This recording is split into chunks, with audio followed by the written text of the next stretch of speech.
بسم اللہ الرحمن الرحیم۔ السلام علیکم۔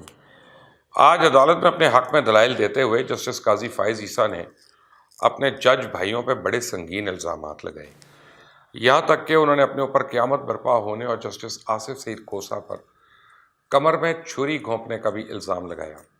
اس کے علاوہ انہوں نے ہر طرف تابڑ توڑ حملے کیے۔ وہ کیا ہیں اس وقت بات کریں گے، لیکن اس سے پہلے کچھ اہم ایشوز پہ روشنی ڈالنی ہے کہ ویسے تو پاکستان کو بہت سی بیماریوں کا سامنا ہے، اور جس طرف دیکھیں مایوسی ہے، حکومت ہو یا اپوزیشن، ہر طرف اکھاڑ پچھاڑ مارا ماری دکھائی دیتی ہے۔ گورننس ہو، معیشت ہو، سیاست، ہر چیز کے برے حالات ہیں۔ اور ابھی حال ہی میں UNDP کی رپورٹ میں کہا گیا کہ پاکستان کی معیشت کے 26 خرب 60 ارب روپے اشرافیہ کی مراد پہ خرچ ہوتے ہیں۔ کارپوریٹ سیکٹر، جاگیردار، سیاسی طبقہ، اسٹیبلشمنٹ سمیت پاکستان کی اشرافیہ کو دی جانے والی معاشی مراد ملکی معیشت کا 6% ہے، جو تقریباً 17.4 ارب ڈالر بنتے ہیں۔ اور رپورٹ کے مطابق مجموعی طور پہ 20% امیر ترین لوگوں کے پاس قومی آمدنی کے تقریباً 50% ہے، جبکہ 20% غریب ترین آبادی کے پاس قومی آمدنی کا صرف 7% ہے۔ اور اس بات پہ تشویش کا اظہار بھی کیا گیا کہ ملک کا متوسط طبقہ سکڑ رہا ہے۔ UNDP کے اعداد و شمار سے معلوم ہوتا ہے کہ متوسط آمدنی والے افراد 2009 سے اب تک آبادی کے 42% سے کم ہو کر 2019 میں 36% ہو گئے۔ اور یہ ایک انتہائی افسوس کی بات ہے کہ ہیومن ڈیولپمنٹ انڈیکس میں ساؤتھ ایشیا میں پاکستان نیچے سے دوسرے نمبر پر ہے، جبکہ نیچے سے پہلے نمبر پر افغانستان ہے۔ اور یہ تو کارکردگی ہے، اور یہ ہماری معاشی سمت ہے۔ باقی جو حکومت کہتی ہے اس کو بھی مان لیا کریں کہ حکومت کی مجبوریاں اور ترجیحات کچھ اور ہوتی ہیں، اور وہ دن لگتا ہے دور نہیں جب PTI اپوزیشن میں ہوگی، تب اس کی تمام سوچ اور کردار بدل سکتا ہے، تب آئے گی اصل تبدیلی۔ ابھی تو جو حالات چل رہے ہیں PTI کا تو پتہ نہیں، عوام کے لیے صورتحال بہت مشکل ہو چکی ہے۔ دوسری طرف PDM کا جہاں تک تعلق ہے تو یہ دو جماعتوں کی 90 کی دہائی کی سیاست اب ہوتی ہوئی نظر آ رہی ہے۔ مسلم لیگ نواز اور پیپلز پارٹی آمنے سامنے ہیں، اور ایسا لگتا ہے کہ جلد یوں ہوگا، کہتے ہیں نا کہ لڑتے لڑتے ہو گئی گم، ایک کی چونچ اور ایک کی دم۔ بنیادی سوال اب یہ ہے کہ اپوزیشن میں ہونے والے اس بٹوارے کے باوجود PDM کا کوئی فیوچر ہے؟ کیا وہ بڑی تحریک چلا سکے گی یا نہیں؟ حکومت کو سیاسی دباؤ میں رکھنے کا دعویٰ کرنے والی PDM خود حکومت کے دباؤ میں آ گئی بھی ہے۔ ایک اور خبر آپ کو گوش گزار کر دوں کہ وزیر اعلیٰ پنجاب عثمان بزدار نے 20,000 افراد کی سحری اور افطار کا بھی اعلان کیا۔ ہم تو ان اعلانات اور پروگرامز کی تعریف ہی کر سکتے ہیں، لیکن سوال یہ ہے کہ اس سلسلے سے مستفید کون ہوں گے؟ مساجد میں تو کورونا کی وجہ سے سحری اور افطاری کا اہتمام بند ہے۔ حکومت کے پاس کوئی ایسی فہرست نہیں جس کے مطابق ضرورت مندوں تک یہ کھانا پہنچایا جائے۔ تو یہ سحری اور افطاری وہ کروائیں گے کن لوگوں کو؟ کیا یہ نعرہ صرف میڈیا کے لیے؟ اب دوسری طرف جہانگیر ترین عمران خان کے لیے امتحان بن چکے ہیں۔ اب بظاہر عمران خان کے بیانات سے لگتا ہے کہ پیچھے ہٹنے والے نہیں ہیں، اور اگر صورتحال یہی رہی تو معاملات کشیدگی اور تصادم کی طرف جا سکتے ہیں۔ بہرحال اب ایک ہی نوعیت کے سوالات پوچھے جا رہے ہیں کہ اب جہانگیر خان ترین کا اگلا سیاسی لائے عمل ہوگا کیا، یا یہ کہ وہ اپنی سیاسی جماعت یعنی تحریک انصاف کے خلاف کس حد تک جا سکتے ہیں۔ تو اعداد و شمار کو سامنے رکھیں تو جتنی تعداد میں اراکین قومی اور صوبائی اسمبلی جہانگیر ترین کے ساتھ عدالت میں گئے یا عشائیے میں شریک ہوئے، وہ تحریک انصاف کی وفاق اور پنجاب دونوں حکومتوں کو گرانے کے لیے تو کافی ہیں۔ لیکن یہ کام اتنا بھی آسان نہیں۔ ابھی تک انہوں نے بغاوت نہیں کی اور پارٹی میں ہی ہیں، لیکن یہ سانپ کے منہ میں چچوندر والی بات ہے۔ دیکھیے کیا ہوتا ہے، کیونکہ کئی افراد یہ سوچنے پہ مجبور ہیں کہ کیا تحریک انصاف میں سے باپ جیسی پارٹی کو نکل سکتی ہے۔ تو اب آ جاتے ہیں جسٹس قاضی فائز عیسیٰ پر۔ قاضی صاحب جو ہیں ان کے نظر ثانی کی درخواست پر سماعت ہوئی، اور جسٹس عمر عطا بندیال کی سربراہی میں 10 رکنی بینچ نے سماعت کی۔ جسٹس قاضی فائز عیسیٰ نے کہا کہ کیا فائز عیسیٰ اس عدالت کے جج نہیں؟ کیا عصمت سعید اور آصف سعید کوسہ کے نام بہت مقدس ہیں؟ میرے عہدے پہ رہنے یا نہ رہنے سے فرق مجھے نہیں، ملک کو پڑے گا۔ خون کے آخری قطرے تک لڑوں گا۔ جسٹس قاضی فائز عیسیٰ نے کہا کہ فیض آباد دھرنے کے بعد مجھ پر قیامت برپا کی گئی۔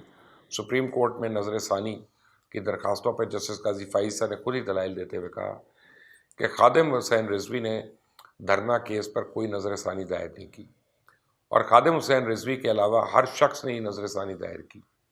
PTI اور متحدہ نے درخواست میں کہا کہ میں جج رہنے کے قابل نہیں۔ جسٹس قاضی فائز عیسیٰ نے فروغ نسیم پر تنقید کرتے ہوئے کہا کہ وہ ان کے لیڈر بھی وقت کے ساتھ ساتھ بدلتے رہتے ہیں۔ وزارت دفاع اور شیخ رشید نے بھی نظر ثانی دائر کی۔ آپ چاہتے ہیں موجودہ چیف جسٹس کا نام لوں تو جسٹس منیب اختر نے کہا کہ مجھ سے ایسا کچھ منسوب نہ کریں جو کہ میں نے نہیں کہا۔ آپ کی عزت کرنے کا یہ مطلب نہیں کہ جو مرضی الزام لگائیں۔ جسٹس منصور علی شاہ نے کہا کہ بہتر ہوگا آپ اپنے کیس پر فوکس کریں۔ قاضی فائز عیسیٰ صاحب نے کہا کہ Shahzad Akbar P T I core committee کے ممبر ہیں۔ شہزاد اکبر نے اپنے خلاف کسی الزام کی تردید نہیں کی۔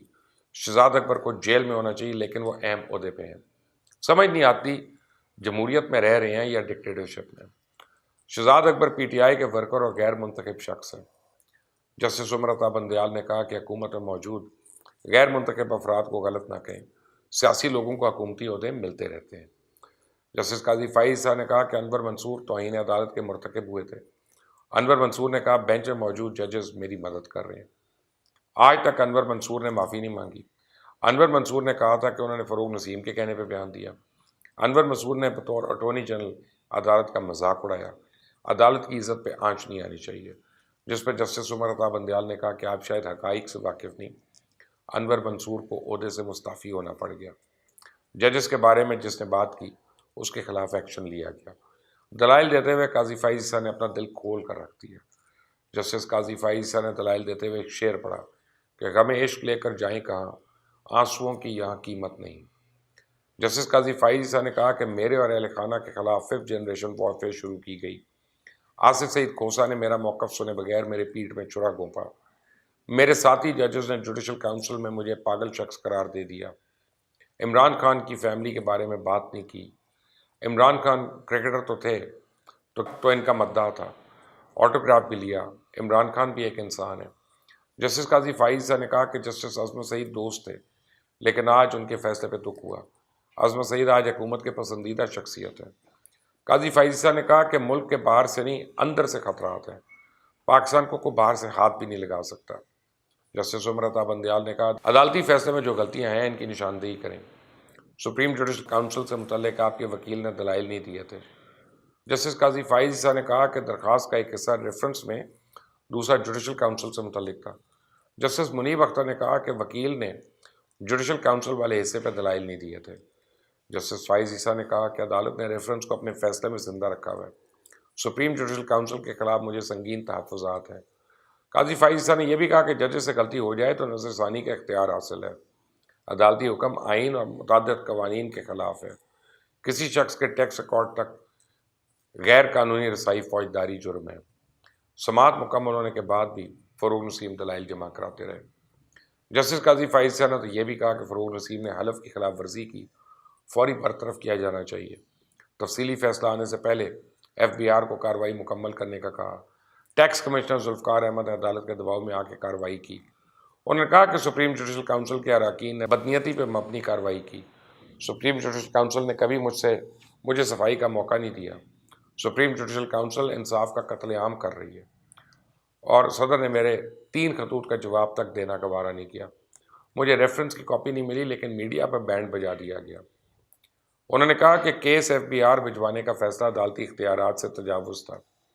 آرٹیکل 184 3 بنیادی حقوق کے تحفظ کے لیے ہے۔ بچوں کو FBI نوٹس کا حکم بنیادی حقوق کے زمرے میں نہیں آتا۔ اب یہ تو وہ باتیں جو آج عدالت میں ہوئی، اگلی تاریخ تک مزید ڈیولپمنٹ ہوگی۔ اس کیس کے اوپر پرابلم یہ ہے کہ سب جوڈس میٹر ہے، میں اس کے اوپر رائے نہیں دے سکتا۔ میں صرف آپ کو وہ رپورٹ کر سکتا ہوں جو عدالت کے اندر ہوا، اور کوشش کرتے ہیں ہم کہ وہ ایکوریٹلی آپ کو رپورٹ کریں۔ اس چینل کو سبسکرائب کریے گا، بیل آئیکن کو پریس کریں۔ until the next time، اللہ حافظ۔